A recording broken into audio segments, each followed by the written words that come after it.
So some additions to the part 1 of our series. First of all, you might have noticed that I was able to do a crude translation of the relay.exe program.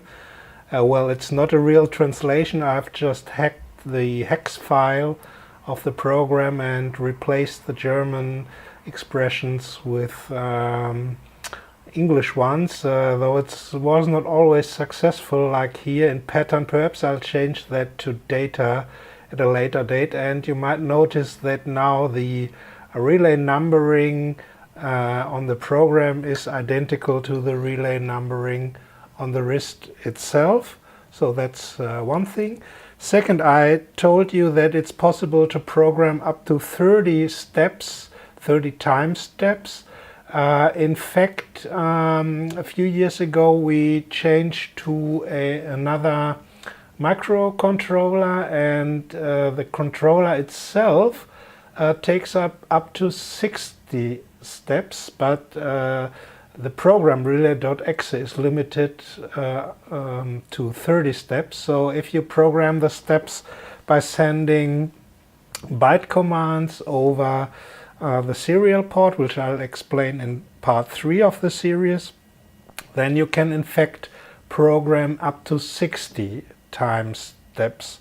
So next, you might have already noticed that if you start a single run, that the state of the relays of the last time steps remains. I'll demonstrate this to you. I've written for relay, the slave relay with the ID number 2 here. I've written only 2 time steps. The first one is to set the second relay on. The next and last step is to set the first relay on. Now we transmit it, start a single run, and you see that it stops at the last state. I'll start again.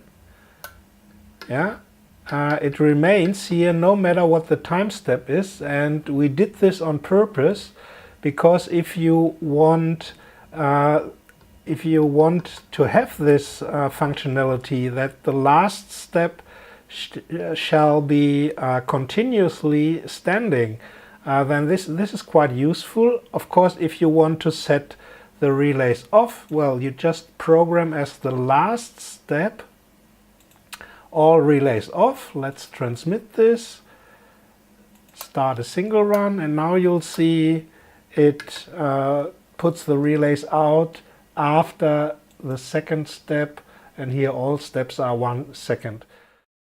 And you might also ask yourself, well, what's the difference in the hardware between the master and the slave relays? Well, there is no difference. The hardware and the firmware of this master and slave modules are exactly the same, but you need another cable.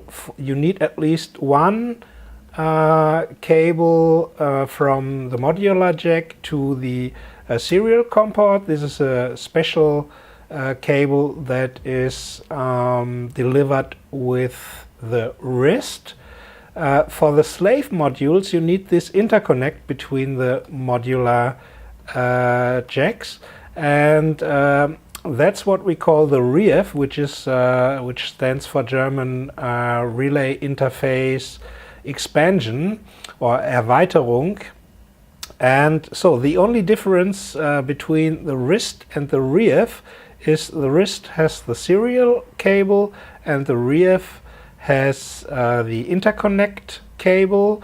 The hardware of the modules itself and the firmware is the same, and it's just master and slave is programmed by sending the address, because the master is always address number 1 and all other address numbers from 2 to 15 are the slaves.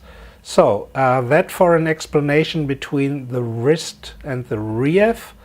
And now let's go to the sync mode, which I left out to explain in the first part of the series, simply because it takes more than a minute, and I didn't want to make the first video, or the part 1, too long. So now there are two useful modes where you can use the synchronized, or in short the sync mode. The first is when you want to start a program from the PC. You want to start it in continuous mode, and you have different total time sequences between the master and the slave. I'll explain this at an example. Here I show you what we have for the master relay interface with address number 1.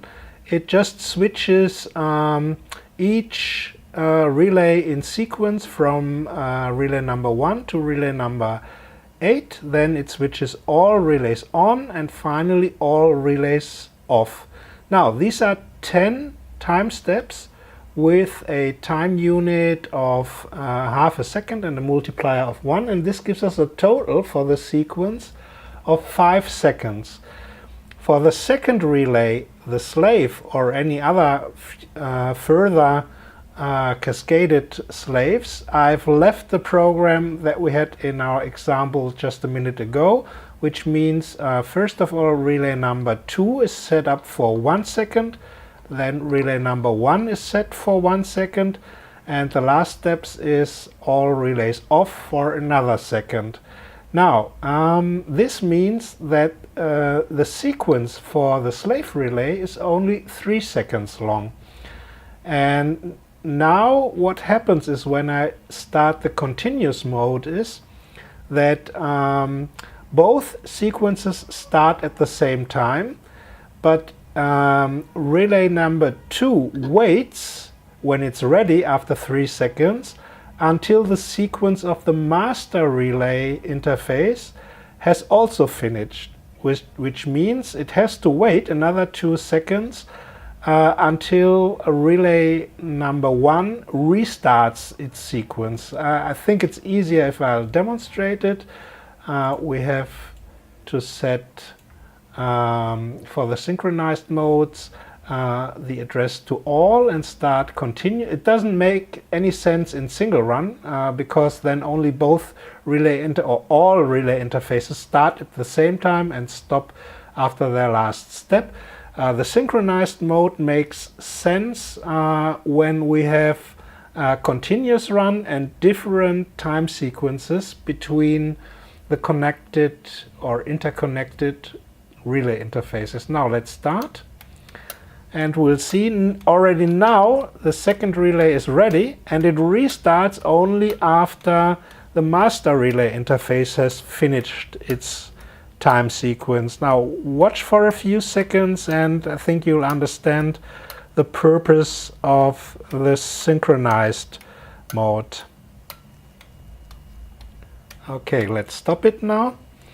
And there's another way how you can use the synchronized mode, and that is when you don't want to start the sequence by a byte command over the serial connections, but I've mentioned a few times in the first part of the series, of the video series, that you also can start the time sequence with either a push button or a transistor switch. And let's look in our last example for today how this is working.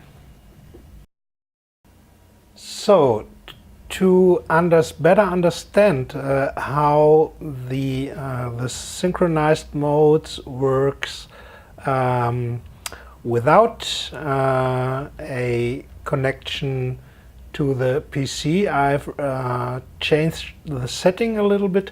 Now this is our slave relay interface number 2 here, and it still has the program first step relay number 1 on, then relay number 2 on, and then both off. So that's not what has changed.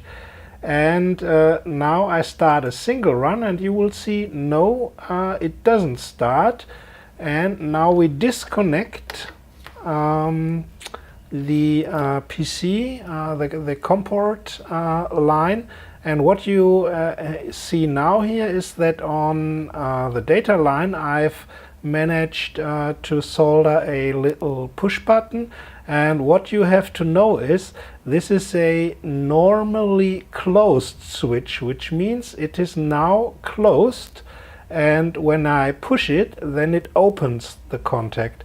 And now I'll put the power off so that you can see, even if now we move our relay interface to somewhere else, we have programmed it, and now we reapply power, and still there's nothing going on. But now when I push the button, then the program runs exactly once. So that means you can program the relay interface over with the relay.exe program, and then you don't need any more connections to the PC. And you have either a push button which opens when it's activated, which means it's normally closed, and it connects the sync line with ground, nothing more. And of course, as I'll show you later with a little drawing, you can also replace this switch or push button, of course, with a transistor switch. Now let's try another example. In continuous mode, we reconnect the relay interface with the PC. Now we start continuous mode, and again nothing happens because the switch is closed and pulls the sync line to ground. And now we disconnect the PC connections, we disconnect power, and we reapply power, and again nothing happens. But when we now close the switch, which means we open the connection to ground, it starts its program, and now in continuous mode, and it does that as long as the push button or switch is activated. If I let it loose, then it stops its program. So this is the second way to utilize the sync mode. You can pre-program the relay interfaces, of course not only one, but also as many cascaded as you want, up to 15 in a row. And you can externally start and stop the program with a push button or switch or transistor switch, which is normally closed and pulls the sync line to ground. And when it opens, which means it disconnects the sync line from ground, then and only then the program will start. And we'll show you now in a drawing how this is accomplished. So let's suppose we have our master here with an ID address of 1, and now one pin of the used ATtiny, which is programmed as a general or used as a general purpose input-output, is when it's a master, it's programmed as an output, and this is the sync pin, which is then on the modular jack, and we have an internal 1K current limiting resistor, so that when it's accidentally shorted out to ground or to the supply voltage, there's no damage to the output pin. And now, because it's an output, I'll make a small error in the direction. And now this is the external sync line. And now let's suppose we have one or more cascaded slaves, which then of course have an ID address greater than 1, 2, 3, 4, and so forth. And they use the same pin of the microcontroller as for the sync function. But now in the slaves, they are programmed as an input, which means the direction is this way. and of course they also have the same 1K current limiting resistor. And now what happens if we connect master and slaves? Then the master keeps the sync output low as long as the program is either not started or in continuous mode, as long as it has not finished its own time sequence, which means it goes high when it starts it's either the first or single run, or after, and then goes low again, or after it has finished its sequence in continuous mode. And now the slave recognizes, and it holds its own time machine, let's call it that way, as long until it recognizes that it gets a high, which means a 1 or a disconnection from ground means now the slaves can start their own program. And of course we can simulate this behavior of the slaves. If we don't use a master, then we take the sync line and we can either use a switch or push button, which is normally closed. Let's try to draw a push button with normally closed contacts. So I'm not very good at drawing circuit diagrams. And we connect the other side of the push button with ground. And now what happens is, as long as the connection to ground is established, then the one or the more slaves will not start their program, no matter if in single or continuous mode, and only when I disconnect the ground connection, which means I push this normally closed push button and then it will open the connection to ground, then they start their program.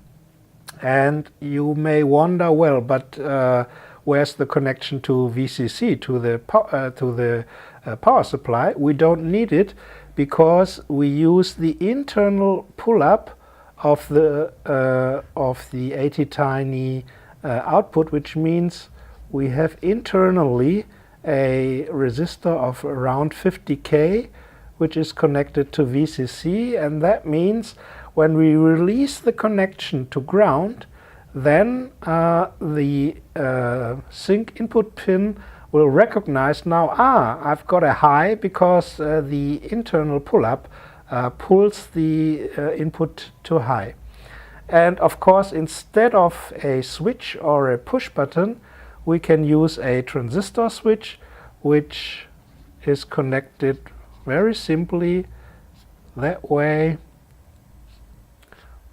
You can use either an NPN bipolar transistor or a N-channel MOSFET, and you don't need any current limiting resistors because it's here internally.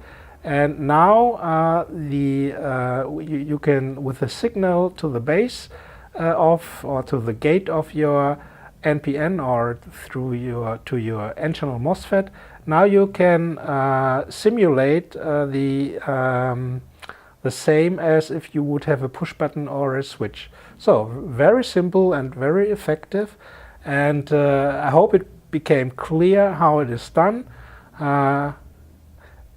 To repeat again, either a push button or a switch which is normally closed and which starts the program when it disconnects the connection from the sync line to ground, or an NPN transistor or an N-channel MOSFET, which also when a signal is applied, well, then it's the reverse. With a high, the transistor will connect to ground. When a high means stop, and a low signal at the base or at the gate will disconnect the sync line from ground, and which is the start signal. So it was perhaps a bit confusing in the first part of the series when I once said that you can activate or start the programs externally with, I once said with a positive signal, and another time I said with a negative signal or with pulling it to ground. Well, you see where's the difference. Here the activation of the normally closed push button or switch starts the signal, and here the sequence is started when the base or when the gate of the transistor goes to low, to 0, then it will start. So it's a bit reversed between the mechanical solution with switches and the electronic way to do it with a transistor. But anyway, it's quite simple, and you don't need any complicated external hardware.